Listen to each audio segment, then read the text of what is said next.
बिस्मिल्लाहिर्रहमानिर्रहीम। My self Mohammad Qasim हाजिर हूँ आज के नए टॉपिक के साथ। इम्यूनिटी के हवाले से फर्स्ट लाइन ऑफ डिफेंस आपके साथ मैं डिस्कस करने जा रहा हूँ। तो जी शुरू करता हूँ। जैसे कि आपको मालूम है कि इससे पहले मैं इम्यूनिटी पर वीडियो अपलोड कर चुका हूँ, प्लीज़ आप उसको देखें। तो आज की वीडियो मेरा है first line of defence. First line of defence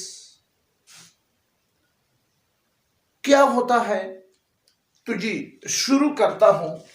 मिसाल के तौर पर ये एक आदमी है, ये एक आदमी है और ये आदमी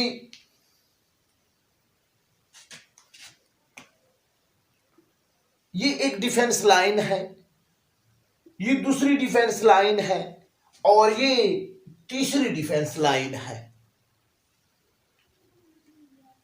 तो हमारे साथ इस लाइन को कहा जाता है फर्स्ट लाइन ऑफ डिफेंस।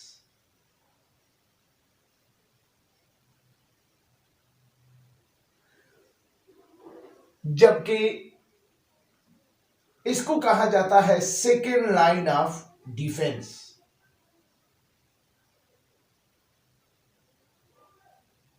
जबकि इसको कहा जाता है थर्ड लाइन ऑफ डिफेंस।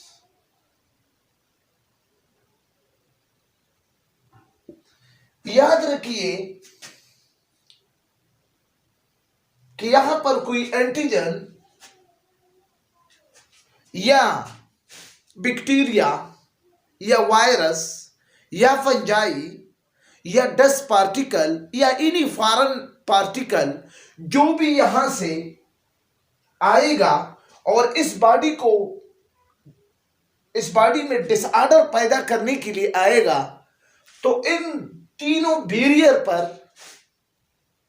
इन तीनों लेयर ऑफ डिफेंस पर इन्होंने गुजरना होगा। ये बात आप याद रखिए कि इस एंटीजन ने या इस पैथोजन ने यहां से गुजरना होगा। तो आज मेरा टॉपिक है फर्स्ट लाइन ऑफ डिफेंस। क्योंकि ये तीनों टॉपिक बहुत ज्यादा इंपॉर्टेंट भी है और आपको इंशाल्लाह मैं one by one step wise मैं आपके साथ ये डिस्कस करूंगा। तो फर्स्ट लाइन ऑफ डिफेंस को लेयर डिफेंस भी कहा जाता है। यानी एक लेयर खत्म हो जाता है तो दूसरा लेयर शुरू हो जाता है, तीसरा लेयर शुरू हो जाता है, इसलिए इसको कहा जाता है लेयर डिफेंस।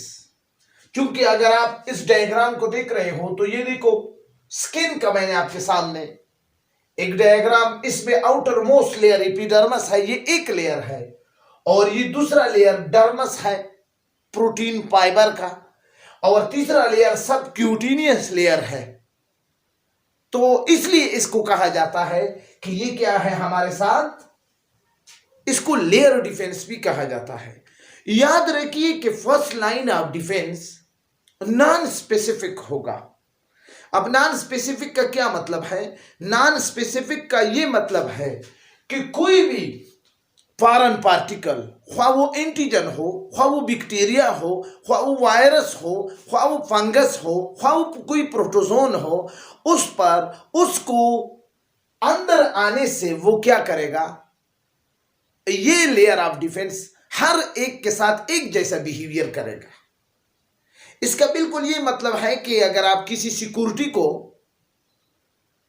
सिक्योरिटी गार्ड को कहें कि भाई इस गेट पर किसी को भी आपने अलाउ नहीं करना है, किसी किस्म की चोर को, ठीक है ना, तो वो तमाम लोगों के साथ, तमाम चोरों के साथ एक जैसा बिहेवियर करता है, किसी के साथ पर्सनल नहीं होता, स्पेसिफिक बिहेवियर नहीं करता। तो तमाम को कहते कि भाई यहां पर आप नहीं आ सकते, ठीक है ना। तो इसको कहा जाता है नॉन स्पेसिफिक, बगैर पहचाने, बगैर एक जैसा बिहेवियर सबके साथ जब हो तो फिर हम उसको कहते हैं कि इस फर्स्ट लाइन ऑफ डिफेंस में ये नॉन स्पेसिफिक होगा। याद रखिए कि फर्स्ट लेयर ऑफ डिफेंस में skin, respiratory tract, digestive tract, reproductive tract और यूरिनरी सिस्टम, इसके अलावा वो केमिकल्स, वो प्रोसेस जो इस एंटीजन को इस बॉडी में एंट्री से प्रिवेंट करते हैं, ये सारे शामिल है। तो सबसे पहला क्या है? स्किन है। स्किन के एक फिजिकल कंपोनेंट है और एक केमिकल कंपोनेंट है। सबसे पहले मैं स्किन की फिजिकल कंपोनेंट पर बात करूंगा, इसके बाद फिर मैं केमिकल कंपोनेंट पे आपके साथ डिस्कशन करूंगा। फिजिकल कंपोनेंट में ये स्किन है। स्किन का outermost layer tightly cell से बना है जिसको हम कहते हैं एपिडर्मिस। याद रखिए कि स्किन के इस लेयर से, जिसको हम आउटर मोस्ट लेयर एपिडर्मिस कहते हैं, इससे सिर्फ हेयर निकलते हैं, जबकि एपिडर्मिस के बाद बीनीथ द एपिडर्मिस जो लेयर होगा उसको हम कहते हैं डर्मस, जहां पर प्रोटीन, फाइबर यानी कोलेजन मौजूद होंगे। याद रखिए कि स्किन का ये लेयर ग्लैंड पर भी मुश्तमिल होंगे। ग्लैंड उस केमिकल को कहा जाता है, ग्लैंड उस आर्गन को कहा जाता है जहां से केमिकल खारिज होते हैं, विच सीक्रेट केमिकल्स। तो यहां पर हमें डर्मस में दो किस्म के ग्लैंड मिल जाते हैं, एक स्वेट ग्लैंड है और एक सीबेशियस ग्लैंड है। स्वेट ग्लैंड पसीने के ग्लैंड को यानी स्वेट को खारिज करते हैं और उस प्रोसेस को फिर कहते हैं हम परस्पायरेशन, जबकि सीबेशियस ग्लैंड एक आयली मैटर को, एक आयली लिक्विड को खारिज करते हैं जिसको कहा जाता है सीबियम। तो सीबेशियस और स्वेट ग्लैंड इस स्किन के अंदर एसिडिटी को पैदा करते हैं, जिसकी वजह से जितनी भी पैथोजन है, जितनी भी बैक्टीरिया है, जितनी भी एंटीजन्स है, वहां पर उसको ग्रोथ या उसमें उसको पास करना ऐसी मीडियम को फिर मुश्किल हो जाता है। तो ये भी एक डिफेंस है। तीसरा लेयर इसका सबक्यूटेनियस है।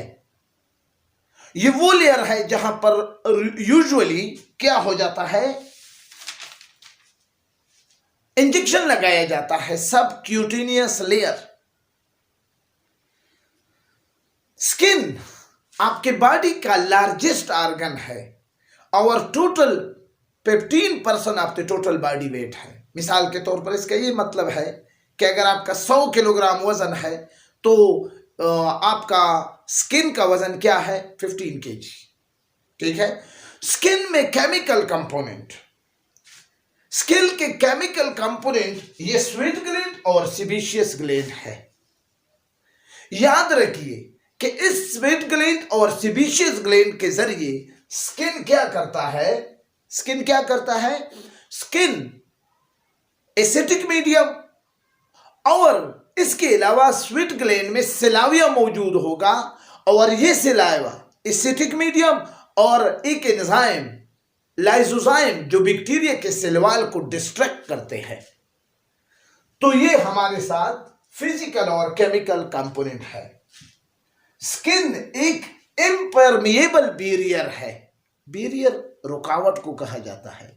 फर्स्ट लाइन ऑफ डिफेंस एक बायोलॉजिकल बैरियर है, एक बायोलॉजिकल रुकावट है और इसके जो केमिकल है ये क्या है? ये इसके वेपन है, हथियार है, जिसके जरिए वो फॉरेन पार्टिकल को, ख्वाह वो डस्ट, ख्वाह वो बैक्टीरिया, ख्वाह वो एंटीजन, ख्वाह वो फंगस, ख्वाह वो प्रोटोजोन, किसी भी शक्ल में हो तो उसको वो खत्म कर देते हैं। इसके साथ साथ फर्स्ट लाइन ऑफ डिफेंस में रिस्पिरेटरी और डाइजेस्टिव ट्रैक्ट का जिक्र भी किया गया है। रिस्पायरेटरी और डाइजेस्टिव ट्रैक्ट का जिक्र कुछ इस तरह है, ये मैं आपसे मिटाने जा रहा हूं, ठीक है। अब आप देख रहे हो तो जी,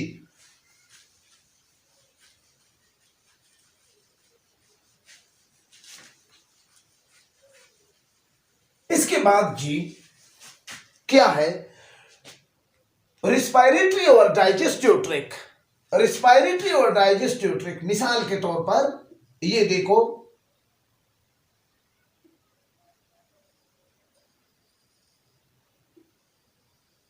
ये हमारे साथ यहां पर अगर फर्स्ट लाइन ऑफ डिफेंस में पारन पार्टिकल जो है, कोई भी पारन पार्टिकल है, वो इस रास्ते से, इस रूट से जाते हैं, यानी माउथ के जरिए जाते हैं, तो फिर क्या होंगे, फिर होगा ये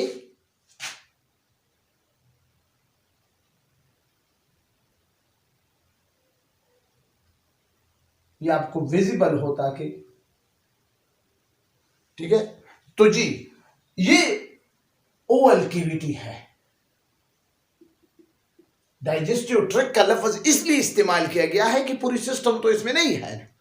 तो माउथ के जरिए अगर कोई फूड, खुराक के जरिए या लिक्विड के जरिए अगर कोई एंटीजन अंदर आ जाता है, तो यहां पर फिर एक मर्तबा फिर आपको सिलावा, और सिलावा में आपको सोडियम बाइकार्बोनेट, इसी तरह साल्ट, इसी तरह एंजाइम एमाइलेज, पिटिलीन, और इसके अलावा और भी लाइसोजाइम, ये सारे एंजाइम यहां पर मौजूद है। और इस एंटीजन को यहां पर भी वो क्या करते हैं, इसकी खूब पिटाई करते हैं और उसको वापस भेज देते हैं। अगर यहां से वो चला गया बिलफर्ज स्टमक में, तो यहां पर स्टमक में एक मर्तबा फिर यहां पर डाइजेस्टिव ट्रैक्ट में HCl के साथ उसका सामना होगा, और फिर उसी तरह इसका हशर करेगा। यहां पर तो इसका हशर आप न पूछिए, ठीक है ना। तो ये इस तरीके से क्या करते हैं, फर्स्ट लाइन में ये भी डिफेंस करते हैं। और इसी तरह इसके बाद है रिस्पायरेटरी ट्रैक्ट। रिस्पायरेटरी ट्रैक्ट में मिसाल के तौर पर एक इंसान है, और ये उसका क्या है, नोज है, और ये इसी तरह ये यहां पर एपिग्लाइटिस में म्यूकस मेम्ब्रेन होंगे, ठीक है। और इसी रिस्पायरेटरी ट्रैक्ट में म्यूकस मेम्ब्रेन में कोलमेनार सेल, एपिथेलियल सेल होंगे, वहां एपिथेलियल सेल में एक सीलिया होंगे। वो सीलिया इस म्यूकस को, वहां पर म्यूकस स्टिकी मटेरियल होंगे, वो उसको कंट्रोल कर लेती है एंटीजन को। या तो फिर आप बलगम को बाहर निकालते हैं या फिर अंदर कर देते हैं, और डाइजेस्टिव ट्रैक्ट के जरिए ये फिर निकल जाता है। तो ये हमारे साथ क्या है, फर्स्ट लाइन ऑफ डिफेंस है। याद रखिए कि फर्स्ट लाइन ऑफ डिफेंस में स्किन का किरदार बहुत ज्यादा है। स्किन तमाम इंटरनल ऑर्गन के, जो सॉफ्ट इंटरनल ऑर्गन है, उसकी प्रोटेक्शन करते हैं एंटीजन से। और इसके अलावा ये क्या करते हैं, ये एक्सेसिव वाटर लॉस को भी इट प्रोटेक्ट करते हैं, यानी इजाफी पानी या साल्ट ना निकले। और इसी तरह ये क्या करता है, बॉडी को प्रोवाइड करते हैं, इन्वॉल्व है टेम्परेचर रेगुलेशन में भी यही स्किन किरदार अदा करता है। जब भी टेम्परेचर को कम या हाई करना हो, तो वहां पर पर्सपायरेशन प्रोसेस के जरिए इसको क्या करते हैं, कंट्रोल करते हैं। इसी तरह रोल ऑफ सीबियम में भी क्या करते हैं, स्किन चूंकि पेलेबल है और ये less likely to be wear और टीयर होगा, ठीक है ना, ब्रेक और टीयर होगा। तो बहरहाल इंशाल्लाह नेक्स्ट वीडियो में मैं आपको क्या पढ़ाने जाऊंगा, इंशाल्लाह आपको मैं सेकेंड लाइन ऑफ डिफेंस पर इसी तरह मुख्तसर से वीडियो आपके लिए आपकी खिदमत में पेश करूंगा। वीडियो अच्छी लगी हो, अगर किसी जगह पर आपको कंसेप्ट आपका क्लियर ना हो, तो लाजमी तौर पर कमेंट्स बॉक्स में कमेंट्स करें।